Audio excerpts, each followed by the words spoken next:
Disney just completely reimagined Test Track, and the road to tomorrow is paved with hidden details, including sneaky Easter eggs and direct echoes to the history of EPCOT and Imagineering. There's over 25 of them on the new ride, and in this video I'm going to take you on a tour of them all.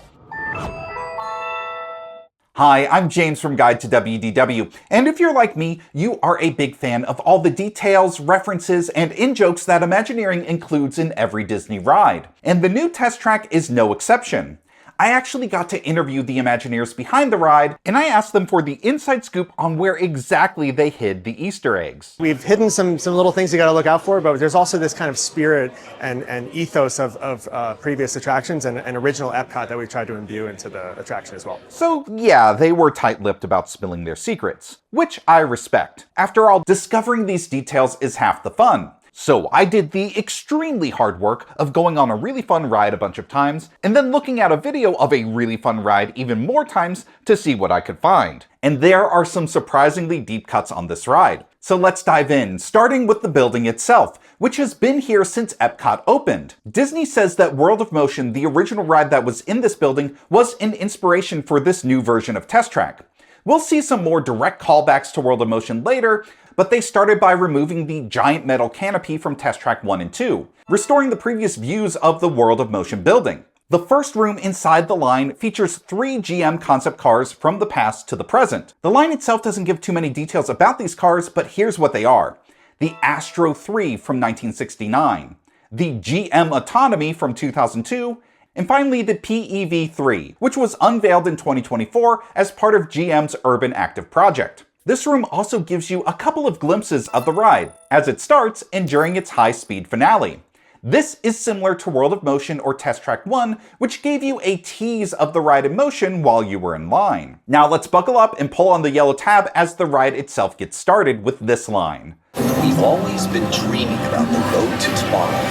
And now, we set a course for the future. The road to tomorrow is not only thematically fitting for this futuristic car ride, but the phrase Road to Tomorrow is a specific callback to Innoventions, the defunct EPCOT attraction that had the subtitle Road to Tomorrow from 1999, the same year that the first Test Track opened, until 2007. Innoventions showed off future technology and also featured a literal road you walk down to get from exhibit to exhibit. The first 2 scenes in the new Test Track showing off automotive technology, like LiDAR and wireless inductive charging, feel very reminiscent of Innoventions. But the strongest callback is the 3rd scene of the ride, where you enter a House of Tomorrow. This echoes the Vision House exhibit at Innoventions, which lets you tour a home of tomorrow, while seeing smart home technology on display. So the legacy of visiting a home of the future at an EPCOT attraction lives on. And this future home must be located on Easter Egg Lane because it's packed with a lot of hidden details, like the address, 10182, which is the opening date for EPCOT, October 1st, 1982. Drew Smith, aka Drew the Disney Dude, pointed out on X this fun call out to living with the land. In the garage, there is a series of shelves with a lot of planners, and on the top shelf you can see the icon for the land pavilion. Speaking of the land, you might notice that a lot of these planners are hexagons, and you'll see hexagons all throughout Test Track. There are hexagons in the logo, hexagons in the line, they are everywhere. Now this is just my personal theory, but I think that hexagons are a motif in Test Track as a nod to the original Future World.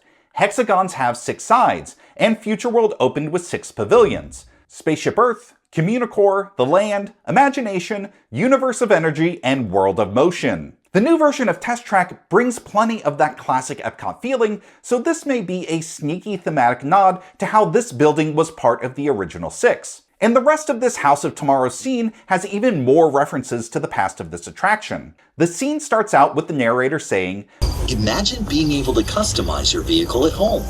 And the second version of Test Track was all about customizing and designing the look of your own car, including a design your own car game in the line that has been removed with the new version of the ride. So the idea of vehicle customization not only ties back to that, but these future vehicles are very reminiscent of cars you could design in that version of the ride. But there's an even more explicit reference to Test Track 1, as the look of your vehicle changes once again to feature the original Test Track 1 yellow paint scheme. The vehicle customization scene also ties back to the line because the vehicle battery platform and the concept cars that you see in the second room of the line show back up on screen throughout this scene. Finally, as viewer Tom Corn pointed out in the comments on my last video, this whole scene where the look of your vehicle transforms is also a callback to the end of World of Motion, where you'd see a reflection of yourself and the look of your Omnimover would transform into a futuristic vehicle using a Pepper's Ghost effect. Next, let's exit the house and hit the road with the hairpin turn section. And right off the bat, we have another EPCOT reference. A sign that reads Scenic Drive 82 miles. Of course, that's another nod to 1982, the year EPCOT opened. And the automated car says, Sure, it's always fun to be free. That's a direct quote of It's Fun to Be Free, the theme song from World of Motion, which was penned by X Atencio and Buddy Baker, the same duo behind Grim Grinning Ghosts from the Haunted Mansion. There's also an instrumental version of the World of Motion song that plays during this part of the ride. This next detail is invisible, but isn't really hidden. This forest section has a really pleasant pine tree scent, which means that Test Track now joins other EPCOT rides like Spaceship Earth, Soarin', Journey into Imagination, and Remy's Ratatouille Adventure as attractions with signature smells. But unlike Figment, this is a very pleasant scent. The forest section ends as you enter a tunnel, and if you look up, you'll see the World of Motion logo at the top of the arch. This leads to a scene that has stayed the same since Test Track 1. There's a near-miss moment with a giant truck. In Test Track 1, it looked like a Mack truck. In Test Track 2, it had Tron-like outlines. And fitting the story for this new ride, the new Test Track features a futuristic-looking truck. And at this point, the ride transitions to the far future. And the narration says, We keep moving forward. This is a direct quote of Walt Disney, talking about the approach of WED Enterprises, which was the original name for Walt Disney Imagineering. They play this quote at the beginning of Disney's official We Call It Imagineering YouTube series. There's really no secret about our approach. We keep moving forward.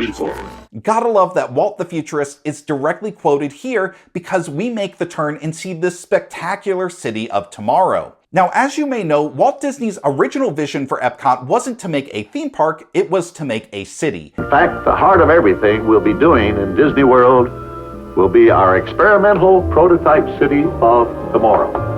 We call it EPCOT, spelled E-P-C-O-T. And a lot of Walt's plans for that city centered around transportation and motion. There were going to be people movers and monorails. You can actually see a portion of the model for Progress City inside the People Mover. It will be a community of tomorrow that will never be completed, but will always be introducing and testing and demonstrating new materials and new systems. And Test Track City of Tomorrow feels like a direct nod to Walt Disney's original EPCOT, because not only does it feature plenty of transportation like flying vehicles and high-speed monorails, but as Simon83079 pointed out on X, the tallest building in the skyline with one giant spire on the side bears a striking resemblance to a building in the Progress City model. Also, while I was editing this, I noticed that you can also see concept art of this skyscraper in Walt Disney's original EPCOT presentation, which I find so cool. This future city scene is also a thematic callback to World of Motion, which showed a city of the future called Center Core in its finale. And this whole scene is packed with details. If you look at this building on the right, it's shaped exactly like the Monsanto House of the Future, which was an attraction at Tomorrowland at Disneyland from 1957 until 1967. You can also see this design pop up in the post-ride mural. There's also a building with a video wall displaying hot air balloons. World of Motion and Soarin' over California featured hot air balloon scenes. There's also a sign that says World Fly Clear for Flight. That seems to be the name of a transit company in this fictional city. World Fly could be a reference to World of Motion, or the neighborhoods of EPCOT, like World Discovery, World Celebration, World Nature, and World Showcase, or even Walt Disney World itself. Or that could be a real reach on my part, a Jack Reacher, if you will. It's probably not a reference, but just a futuristic sounding name. Next, let's make our way outside and onto the high-speed loop. And if you're enjoying this breakdown and want more deep dives into Disney attractions, be sure to hit that subscribe button. If you're a fan of hidden details, this is the channel for you. There are signs that read wireless charging lane, which is a callback to the inductive charging scene from earlier in the ride, where the road charges your car as you drive over it. Then we get to the speed display, which is now modeled like a futuristic speedometer. To the right, there's a sign that says Speed Loop, and another World of Motion logo. Now let's look back to the speed display, and there are a few mysterious numbers. The trip number is displayed as 326.71. And I checked, this stays the same across multiple rides. Now, 1971 is the year that Walt Disney World opened, but 3/26, that would be March 26th, and that is a less obvious date to me. On March 26, 1994, Food Rocks opened in EPCOT, so maybe it's that, but that feels like another Jack Reacher. And then the odometer reads 1/1994.00, and that looks like another date, which could be January 1994, the same month that Kitchen Cabaret closed at EPCOT, January 19th, 1994, which I couldn't really find anything about, or November 9th, 1994, which was the last day that the Disneyland Skyway was open, which has to do with motion and transportation. But yeah, unless there was a big Kitchen Cabaret Food Rocks fan on the test track team, these are probably a bunch of reachers. Most likely, these are dates that are significant to the Imagineers on the teams, like their kids' birthdays, or an anniversary, or the social security number of somebody that they don't like. But let's get back on track with a definite reference, the final line of the ride. Thanks for joining us. See you in the future. Which is exactly the same as what Judi Dench says at the end of Spaceship Earth. See you in the future. And I think this is really fitting because a lot of the changes that they made for Test Track 3.0 make it feel like it ties into the rest of EPCOT. As I say in my in-depth video where I compare the new test track to the first two versions, this is a ride that feels thematically similar to Spaceship Earth or Living with the Land, or a ride that belongs in Future World. For way more about the whole attraction experience and how it stacks up to the past, be sure to check out that video.